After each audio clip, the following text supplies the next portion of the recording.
go.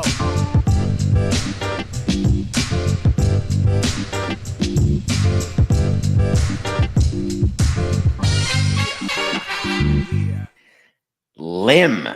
That's the nothing personal word of the day for Wednesday, March 27th, 2024. Welcome to today's edition of Nothing Personal, where I plan to go out on a limb. It's prediction time, the worst time of year. I love not having to make predictions when I was in the game. Then you just say, of course, our team. I had the Expos winning the World Series twice. I had the Marlins winning the World Series 16 times. Those were my predictions. Didn't care about anything else. Of course, you switch over to the media, get your own show, and Coca says to you, what are your predictions? You can look like a complete jackass when the season ends and you didn't get one thing right. Well, one thing we can do is just predict the way everybody else is. We'll get to that in the show, but we're starting with a big-time Scott Boras victory. He promised Jordan Montgomery a long-term deal, and by golly, he got it. With 24 hours remaining until the season begins, Jordan Montgomery has finally, yes, the same pitcher who pitched in the World Series for the Texas Rangers, the same pitcher who shall be receiving a ring, signed a deal with the Arizona Diamondbacks. The Arizona Diamondbacks. That's right, the team that he beat in last year's World Series. But it was not exactly a long-term deal. He signed a one-year, $25 million deal. Now he does have a vesting option for next year. That's exciting. If he starts 10 games, he can make $20 million. That's pretty good. If he starts 18 games, he'll make 22 and a half. And for him to make 25 next year, he's got to start 23 games this year. A regular pitcher, if you're healthy the entire year, you get, let's say, 33 starts, maybe 34, but generally 33 means you're healthy for 6 months and you take the ball every 5 days. Well, Montgomery's not ready to start the season. My guess is he's not with the Diamondbacks for, let's even be generous and say 2 weeks. That's 2 starts down. He's already down to, let's say, 31. So the Diamondbacks said in their mind, this is amazing. I'm willing to take on this salary right now, go to a record salary for our franchise because I am an octogenarian owner. I came this tiny bit close to getting a ring, never got a ring. Remember, it was Jerry Colangelo in charge in 2001, the Diamondbacks' first and only World Series victory in franchise history. Who can forget that? When Joe Torre brought the infield in and a little duck. It's called a duck fart. I don't know if I can say that on the DraftKings network. Was that on the list of words I can't say?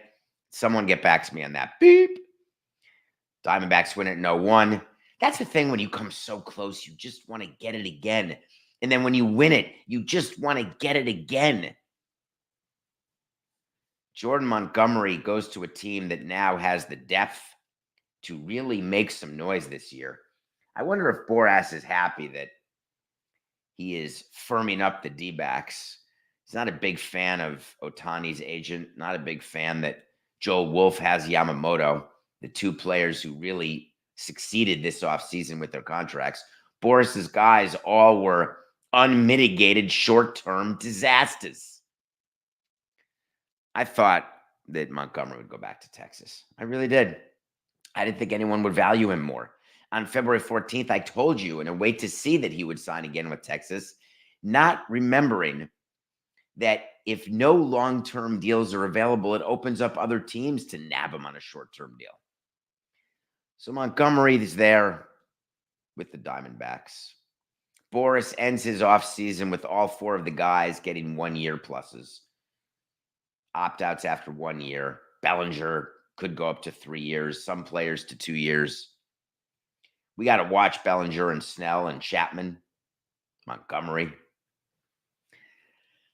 I don't know. With all the stuff going on with Boras and the union, with all of his players not getting signed, I don't believe that Scott's going to take this quietly.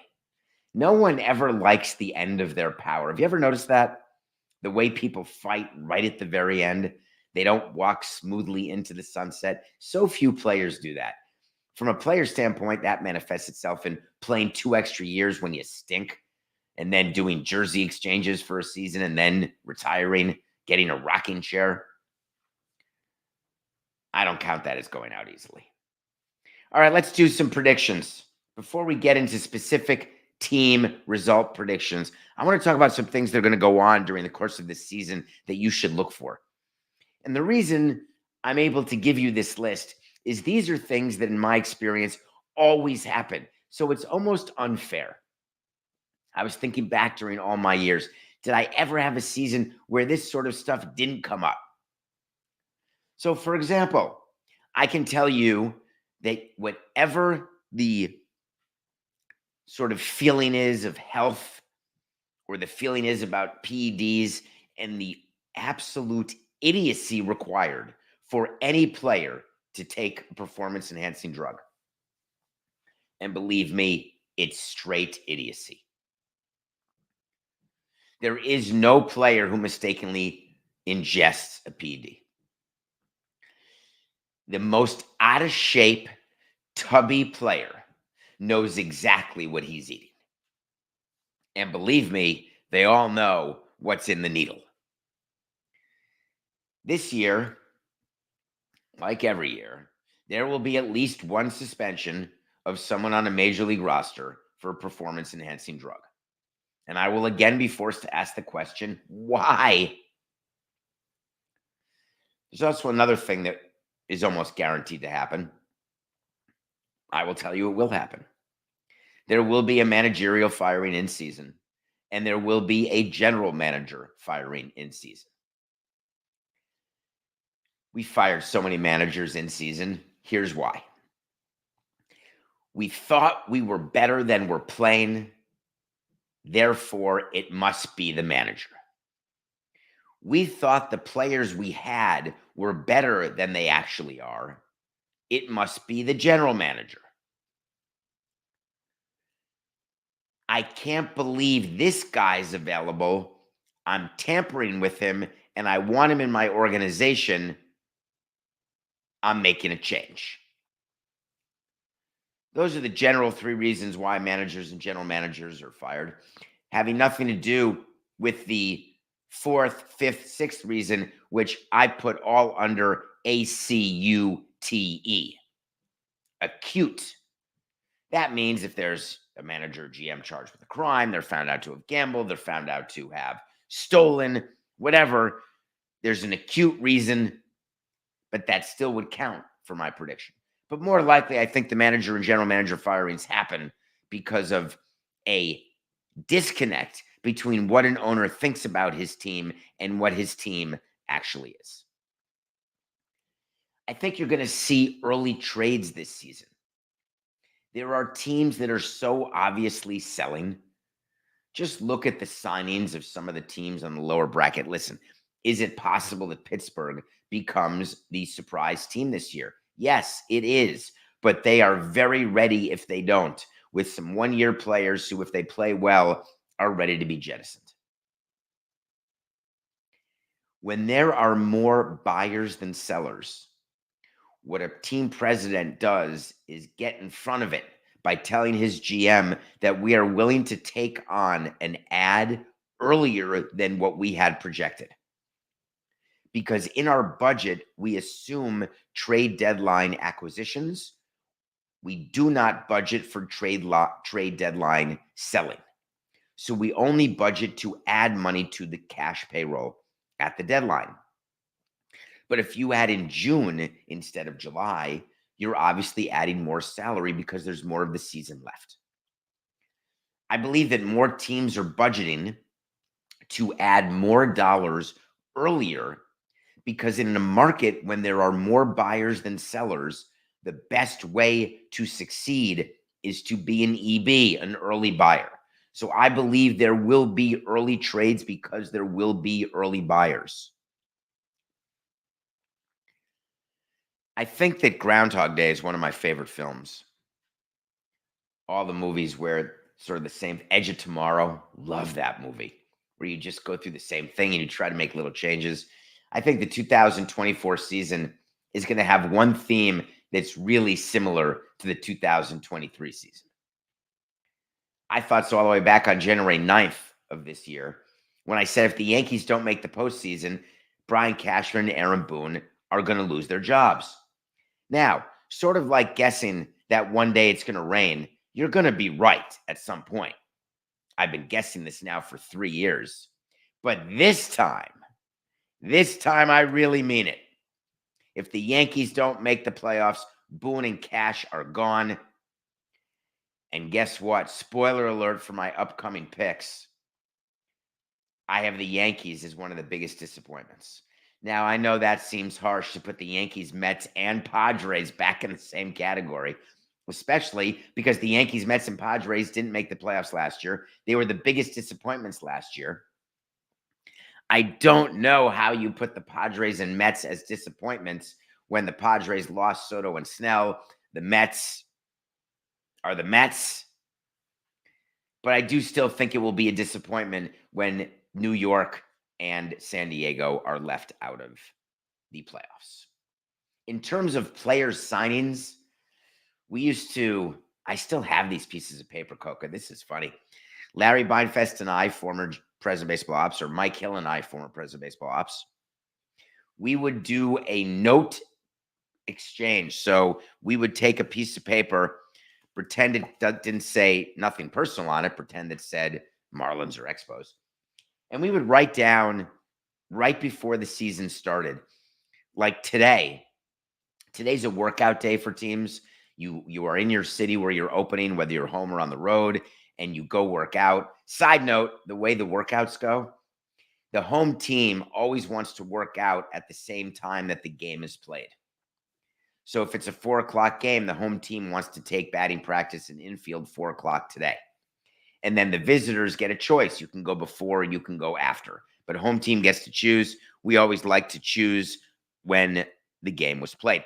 Unless it was a night game to start at home, in which case we would still go in the afternoon because we wanted the players to get home and get the staff to get home and relax the night before opening day, because opening day is so high stress, mostly for executives. Why was I even talking about that?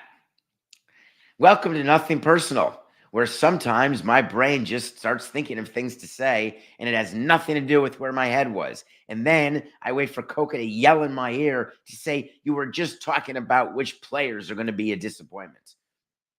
Which signings are going to stink. Oh, yeah. Got it, Coca. So we would exchange paper, not Nothing Personal paper. We'd write down the names of players, what their contract is, and the one that was furthest away from being marked to market was the winner of our contest and the loser for that particular team. A player who's marked to market is if you're making $20 million at the end of the year, were you worth $40 million? Then you were not marked to market. Were you worth $1 million? Then you were not marked to market. Your goal as an executive is to have 26 guys who are exactly minimally marked to market. If they outperform, great. But if you have underperformers, then your team has a problem.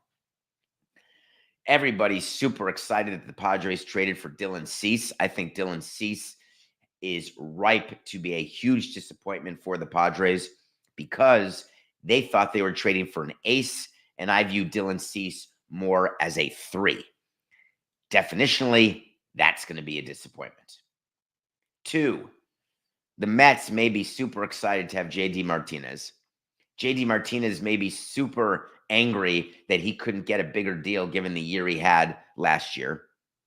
Settling for the 1 year, I mean, it's not peanuts. You can feed your family on what JD's taking. Even Sprewell would get out of bed to sign the deal. But I'm not sure he makes it through the season. He's supposed to be with Alonso, a 1-2 power threat. I assume he gets traded or designated before the end of the season because the Mets will not be performing, and therefore you might as well save the case. Did that come out sounding cool, Coca? Save the cash? Do people call it case? The young people, the hip people?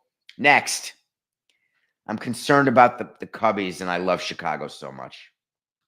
They brought back Cody Bellinger, thinking that Cody Bellinger from last year is the Cody Bellinger from this year, returning back to the Cody Bellinger from LA when he was the MVP, not the worst performing position player in all of baseball.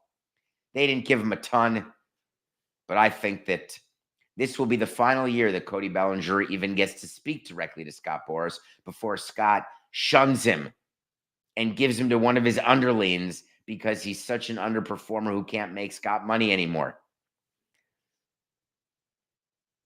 Stories to watch. This is really like last year. I was thinking about this. What am I paying attention to? Last year I said the Ohtani free agency is the biggest story in baseball, except the RSNs are the number one story in baseball. The RSN situation is the most important story in baseball. Well, guess what? I got my list this year of stories to watch. Guess what's number one? RSNs. Because we haven't gone anywhere other than the games are on TV this year. There's a 1-year reprieve. We have no idea what's happening next year, and teams are panicked. MLB's hiring people left and right to open a TV network, a studio above and beyond MLB Network. Trying to figure out if they have to, and we're going to talk about this story next, actually. Talk about if they're going to have to broadcast their own games, period. Bid on the rights.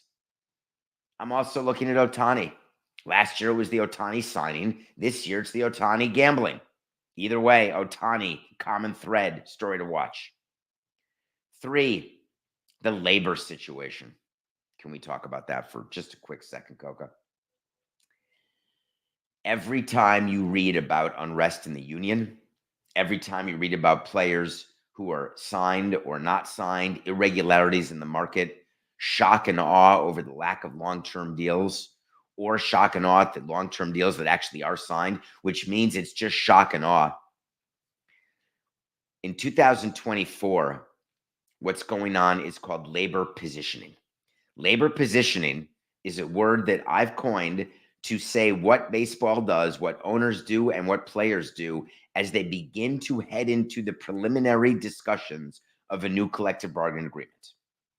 Labor positioning comes with huffing and puffing and blowing the other side down because you don't let them get away with one tiny minor CBA violation. You've got to grieve it. You've got to call it out. You've got to exchange letters, because any little inch that you give to the other side when you're doing bargaining positioning, any inch is an inch the other side takes and then doesn't need to negotiate to keep during the course of a full-blown CBA negotiation. That means when you go a year or two before you're at the table, this is when you start putting flags down in certain areas, and it causes fighting, it causes grievances, it causes back and forth. So I'm looking for that significantly. The last story to watch is, again, the A's and Rays. The A's have not completed their deal to Vegas, despite all evidence to the contrary. And believe me, there's very little evidence to the contrary. The Rays have not gotten their deal done, despite all evidence to the contrary. And there's been some evidence to the contrary, but not quite a lot. All of the expansion talk cannot happen. And you heard the commissioner demur when asked about expansion and the timing of such, because the A's and Rays are not settled. And now it's so screwy that once they are settled, now you worry about the Diamondbacks. The Royals have a big vote coming up with what's going to happen with their new stadium plan April 2nd. There's so many teams with stadium issues. It's crazy. So those are my stories that I'll be watching, my disappointments, my predictions. Of course, we haven't yet gotten to the meat, but we will. One of the things about picking division winners and then wild card teams and World Series winners is it is so rare for a team in baseball to win the offseason and then win October. I've won the offseason. I've won October 2 different years. Way different. The Padres won the offseason, no October. Mets, offseason, no October. Rangers won the offseason 2 years ago, no October. And then the year after, they came back and won the World Series. Very hard to make the predictions, but I'm going to go for it. There is a document on davidsamsonpodcast.com. And if you go to this document, it's a tracking document where you can see my top 100 movies. You can also see what my words of the day are, what my picks of the day are, everything. What we're doing this year for you is playing a game. We are giving you a document that shows all of my picks and what their DraftKings odds are to take place. And then we will go back and see how many points we made. Coca, can you bring that up on screen? If you do, and you're watching this on either the DraftKings Network live on YouTube, then you can maybe see the picks that I've made. If not, I'm going to run through them because you're listening to the show, and I appreciate that too. I've got the Blue Jays winning the AL East, not the Orioles or Yankees. The Twins in the Central and the Astros in the West. There is value on the Blue Jays. I've got the Braves, Cardinals, and D-backs winning their divisions in the National League. Now, before you do a wellness check on me, yes, I do not view the Dodgers as the juggernaut that everybody does. Having nothing to do with the distractions that exist. When I look at the Diamondbacks rotation, assuming Eduardo Rodriguez can come back and be decent, don't forget the Diamondbacks rotation got them to the World Series, and that's before adding Montgomery, before adding Rodriguez. They're bringing back Gallen and Kelly and Fott. I love their position players. I think Carroll is the least likely to regress of anybody on the Orioles. So D-backs, Cardinals, I'm going to keep going with them, even though they have no leadership. And Nolan Arenado said the most ridiculous thing about leadership that I covered on a previous episode. That division, maybe sexy people are taking the Cubs. Maybe crazy people are saying, hey, what about the field? You could be right. I'm sticking with the Cards. Who's going to join them in the playoffs? In the AL, Seattle, you've got yourself a ticket. Texas and Baltimore. That's right, no Yankees. In the National League, Phillies, Dodgers, Giants. That's right, no Padres. My World Series, hold on to your bippies, everybody. The Seattle Mariners will win their first World Series in franchise history. And they'll do it behind MVP Julio Rodriguez. And they'll do it by beating the Diamondbacks. If the Mariners beat the Diamondbacks in the World Series, I'm going to get to play this video again. And I'm going to look like a genius. It's so smart to make a pick like this. I picked the Braves over the Astros, like every other schnook out there. Everybody's choosing Phillies or Braves or Astros. They can't all be right, can they? MVP. I got a great value MVP for you. He's a member of the Philadelphia Phillies, and he struggled to open last year. And then you great fans gave him an ovation. I was going to announce this at the show in Philadelphia next Tuesday at City Winery. But no, we're doing the show today. Trey Turner is my MVP pick, along with Julio Rodriguez. Cy Young. If you haven't watched Spencer Strider pitch, then watch Atlanta Braves baseball. He's nasty, nastier than any pitcher in baseball. And I'm matching him with Luis Castillo of the World Series winning Mariners, who have the deepest rotation, sorry, Philadelphia, of any team in baseball. Rookie of the Year. Everyone's all jacked up about the Texas Rangers rookie, Wyatt. Forget it. Evan Carter's still a rookie. Hello, is anyone paying attention? Evan Carter, remember him from the World Series last year? That's right. He's a rookie. He is going to mash. And then Jackson Merrill of the Padres. So those are my picks. Those are pretty aggressive picks, Coca. Go to the document at davidsamsonpodcast.com. You can check them out. Make your own picks and then see how many points you have. Is anyone going to be able to watch baseball? I asked that only half jokingly and half worryingly. Rumor came out yesterday that ESPN is thinking of opting out of its broadcast deal with MLB. Let me explain before everyone in baseball panics. ESPN signed a deal for about whatever it was, $550 million a year. And it's a deal that goes through 2028. Except there's an opt-out. Some people are saying it's an opt-out at the end of 24. Some people are saying it's an opt-out at the end of 25. To me, it makes more sense if it were at the end of 24. The calculus that goes in to a broadcaster when they threaten to opt out of an existing deal is, what more can I get for this same amount of money? And I want to explain what I mean by that.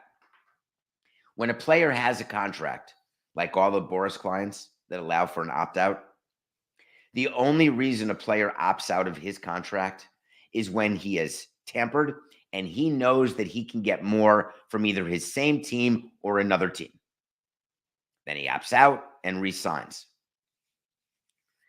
Broadcasters are slightly different.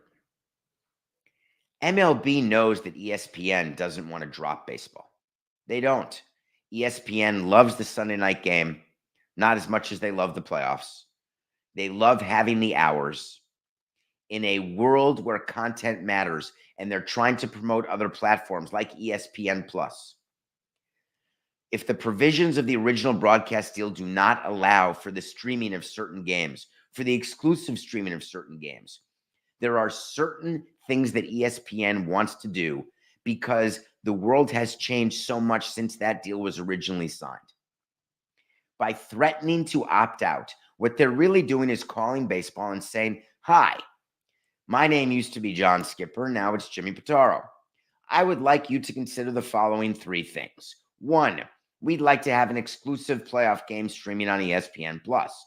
Two, we would like our Sunday night games once a month to be exclusively streaming. Three, we would like players to wear mics, and we would like to have you give us blank in terms of production help and blank in terms of access during the games that we produce."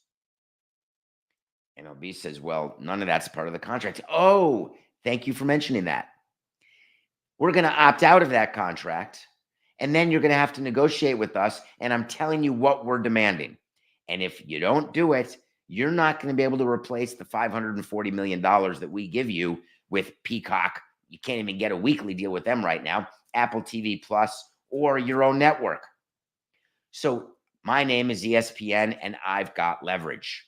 I'm going to get the word out that I'm opting out. You're going to come back to me and give me everything I want as an adjustment to the current deal because I want it now, not after this deal expires.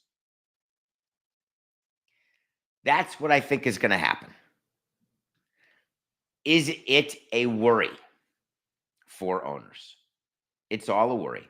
Media revenue used to be the cow that we could all go up to and suck the teat, and it would be overflowing with cash coming out of every udder. And then all of a sudden, it looks like it may be drying up. And you thought that wouldn't trickle down to player contracts and length of contracts, Boris or no Boris? Of course. However, don't sound the alarm bell. There will still be baseball on TV. All right. Ooh, this was a great question, Coco. Will you play some music? You know what I want? I want to talk to Samson. So you want to talk to Samson. Get into my ex at David P. Samson or go on the podcast website, davidsamsonpodcast.com. Ask me a question. It may make the show. This is a great question that I got from so many of you. David, please settle a bet with my friends. Haha, you're funny. How does MLB handle suspensions for a player with deferred salary? Yes, comma, I am talking about Ohtani. Little word of advice for the person who wrote the question. I love the question. I'm going to answer it.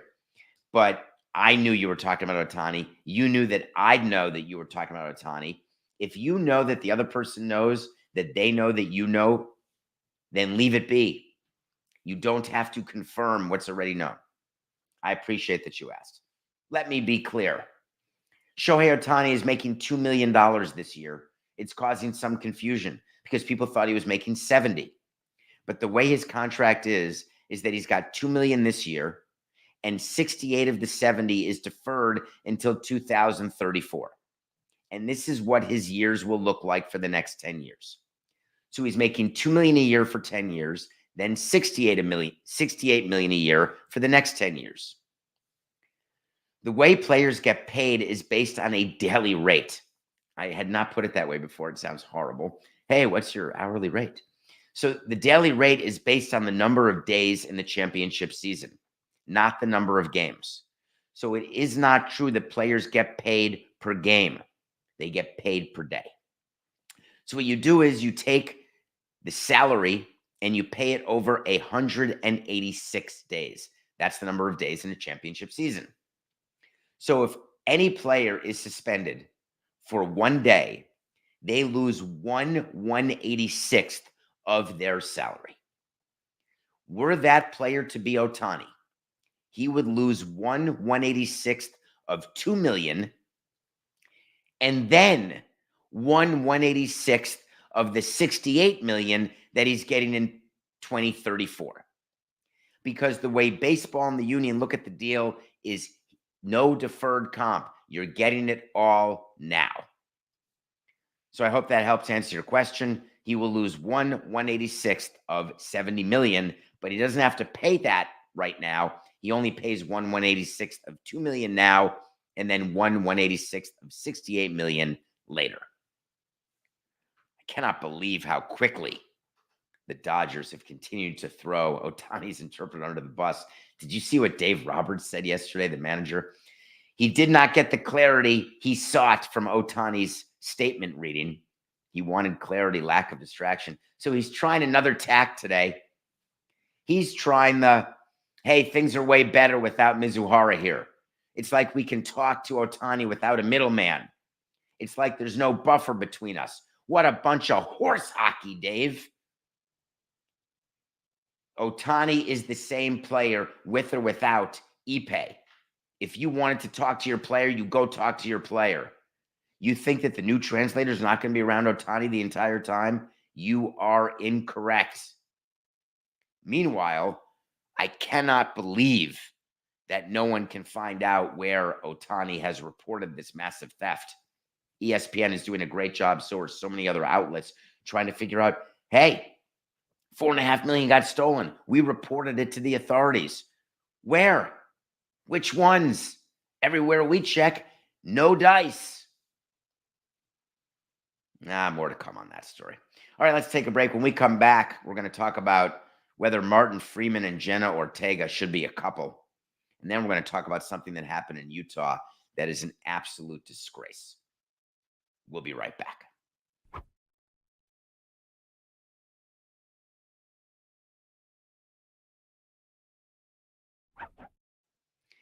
Welcome back to Nothing Personal with David Samson. We come to you Monday through Friday, 8 a.m. live on the Nothing Personal with David Samson YouTube channel.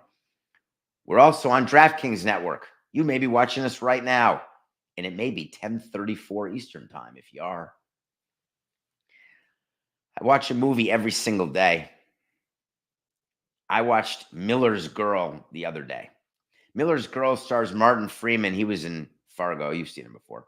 And Jenna Ortega, I think she's in Wednesday. I've seen her in a couple things. Jenna Ortega has absentee parents, lives in a huge house, ostensibly has rich parents who travel or who are dead, who knows.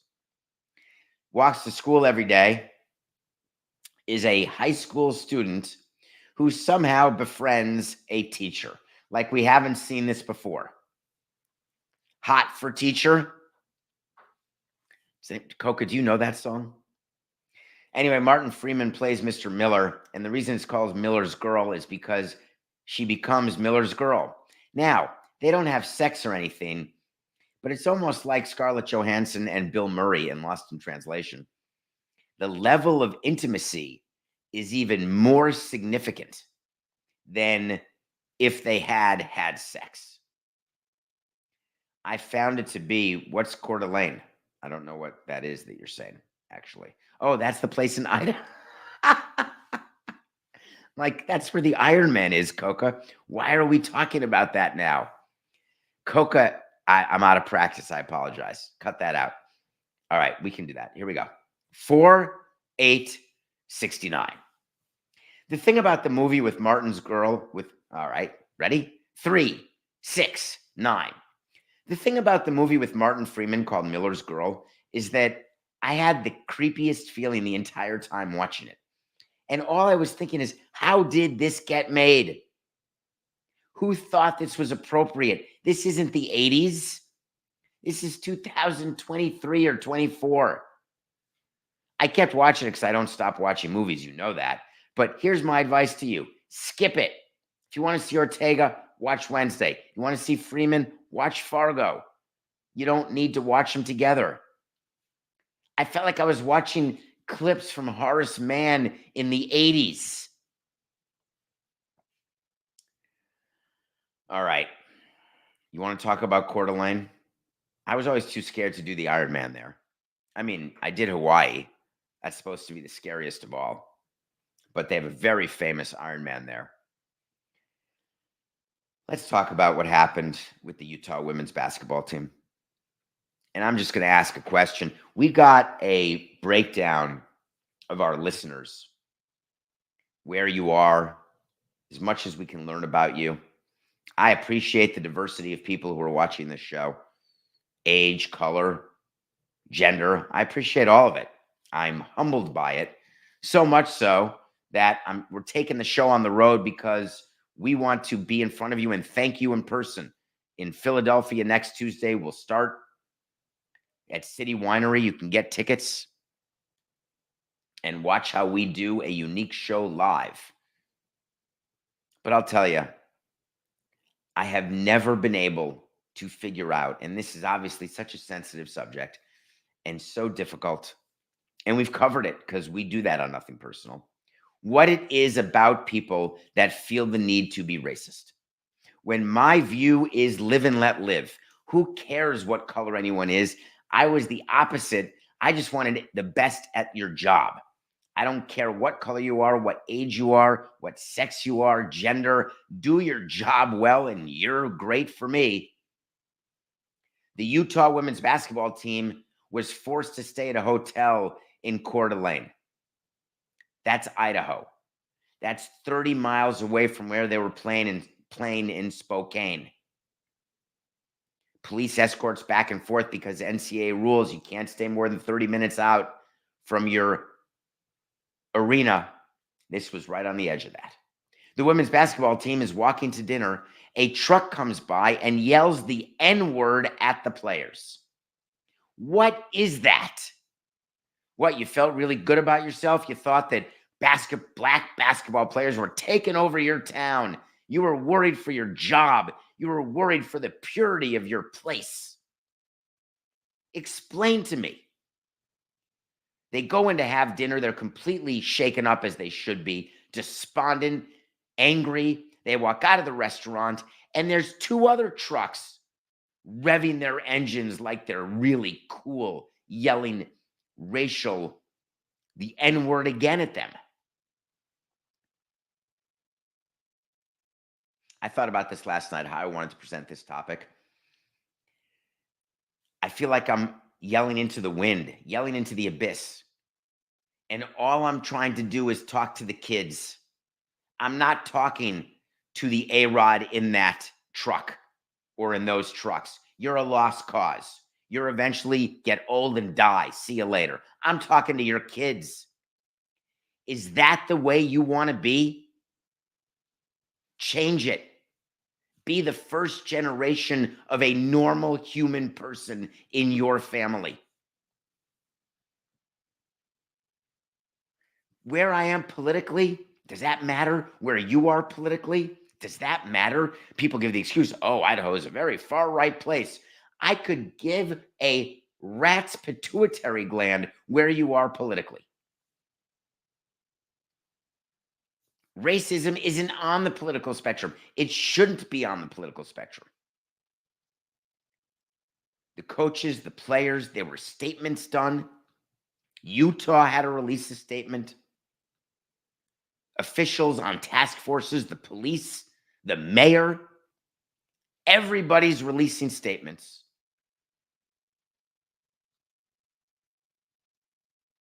I'm tired of statements on race. What do you get? What do you say? Hey, it's outrageous. It's very clear what those people are up to. They're bigoted, racists, and they want to drive minorities away. True. The mayor wants to apologize to the young women who endured racial slurs while visiting. These incidents should never happen. Totally unacceptable. Is anyone else bored of those statements? I am. Come on, kids, you've got this. You can break the chain. Break the chain of racism, please. Nothing personal pick of the day. We are 36-40. We had the Heat. We needed the Heat plus 20. We had the Heat plus 1.5. Jimmy Butler decided not to play. The line moved to like 5. Didn't matter. The Heat got crushed. Maybe it's just because I'm former Miamian and I've seen the Heat battle through such adversity and be probably the most successful Eastern Conference playoff team in the last decade, figuring they'll do it again this year, but they won't. They're a total first-round losing team. Even the Warriors crushed them. We're 36-40, hanging on by our fingernails until baseball season. Although I love the pick of the day today. The Indiana Pacers are on fire. The Chicago Bulls absolutely stink.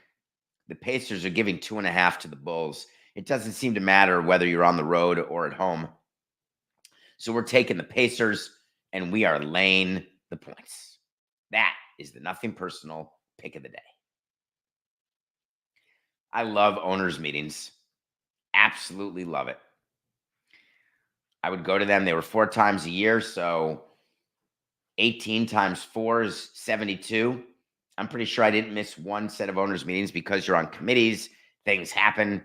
You feel like you're in the room where it happens. Feel like you're really important. I am the president of a Major League Baseball team. There are only 30 of me. Come genuflect my general direction. What a schnook. NFL meetings are happening now, and there's big things being released. Yesterday, we told you, don't you do the hip drop. Don't do it. We also warned you that they're changing the kickoffs, and I told you that I thought they should just get rid of kickoffs. But no, they passed the rule that they're changing where you can play on a kickoff. It is going to look so funny. It's going to look like a sumo match. You're going to have the kicking team and the receiving team standing there like they're playing Stratego. Like 10. All right, cut that. I don't want to say on DraftKings Network. 3-8-69. It's going to look like the beginning of the game Stratego when you've got 2 teams facing each other in a line. No running starts. You can't even start running if you're the kicking team until the receiving team catches the ball. Forget big-time collisions. NGTH, baby. Not going to happen. So they will absolutely get their wish that there will be no excitement or injuries on kickoffs. But the bigger news that came out of the NFL meetings, the one that makes me smile and makes Adam Silver quiver, is that it doesn't matter what day Christmas is, we want it. And we're the NFL, and we are a bulldozer in a china shop, and the rest of the leagues are little pieces of porcelain. NBA, you think you've got Christmas Day? Boom. See you later. NBA said, well, wait a minute. It's Wednesday. You can't play football on a Wednesday. This is the one time in 7 years that we can do it. We're going to get back to winning Christmas Day. Roger Goodell announced yesterday, not so fast, Adam, buddy. We're going to play a game on Christmas. Adam Silver said, no way, please don't play a game on Christmas. And Roger Goodell said, Adam, you know what? I agree with you. We're not going to play a game on Christmas. Thank you so much, Roger. Adam, we're going to play 2 games on Christmas. Oh my God. Total despondency. Can you imagine that? Roger Goodell has decided that they're going to play NFL games on Mondays, Wednesdays, Thursdays, Fridays, Saturdays, and Sundays. The only day missing from that is Tuesdays. And you can mark my word, there will be Tuesday games at one point or another. We are heading directly toward 7-day-a-week NFL. Think about it. Why, when you have so few games, would you play so many games at the same time at a 1 o'clock or 4:15 window? In the old days, it was 105, 405. Smell you later. Then they did a few 410s, put in a few 425s. Stay tuned for 60 minutes, unless you're on the West Coast. Love you and miss you, Pat Summerall. Such a major announcement by Roger Goodell. You want to talk about the power of the NFL? You announced 2 games on Wednesday, Christmas Day. That's power. The other thing they wanted to make sure that everyone understood extremely clearly is that this whole streaming situation last year was just the beginning. We're re-upping with Amazon. We're going to have Peacock. Do you realize that there's going to be the game in Brazil? They're going to Brazil. The Philadelphia Eagles are going to play in Brazil. It's going to be early in the season, like week 1. Streamed exclusively on Peacock. Now, this is not Europe. And I want to remind people, I mean, I shouldn't need to, but it feels fairly obvious. Brazil is on a different time zone than London. The London games were often played at 9:30 in the morning, Eastern time. The Brazil game, for all of you Eagles fans out there, see you next Tuesday in Philadelphia. If you're an Eagles fan, you may want to join me. Brazil's time is such that they will be playing far closer to regular time, Eastern time. They haven't announced the exact window, but it's not going to be 9:30. And Peacock gets to be the exclusive streamer, the exclusive channel for that game. I love the plan. I absolutely love the plan. We're going to take what we do well, and then we're going to do it more and more and more. And when we're done with the fans, they won't know what games on what channel. They will only know that every day there's something they can watch and bet on. Fantasy, regular. It's brilliant. It's like, why would you have the greatest food ever and not open on Sundays? Who would do that you're only available 6 days a week to eat? That's the equivalent of it. Hey, if you love something, why not make it available and enjoy it every single day? That's how Roger Goodell is looking at this. The other thing I would mention to you is that Roger Goodell, when I told you, I don't know, last year or this year, that he's very much Yertle the Turtle. Yertle the Turtle, the Dr. Seuss character, the ruler of everything that he sees. Roger Goodell sees the other leagues. I'm the ruler. He sees franchise valuations. I'm the ruler. He sees different markets around the world. I'm the ruler. NBA running off and trying to play games in China. MLB doing Korea, trying to do games in Mexico City where the Yankees just were. Let me tell you, when Roger Goodell says that he's taking his game global and he announces, how about Ghana? How about Switzerland? We'll go to China. We'll go to Argentina. There is no country with an A that we don't want to start with. By the way, Africa, continent. Asia, continent.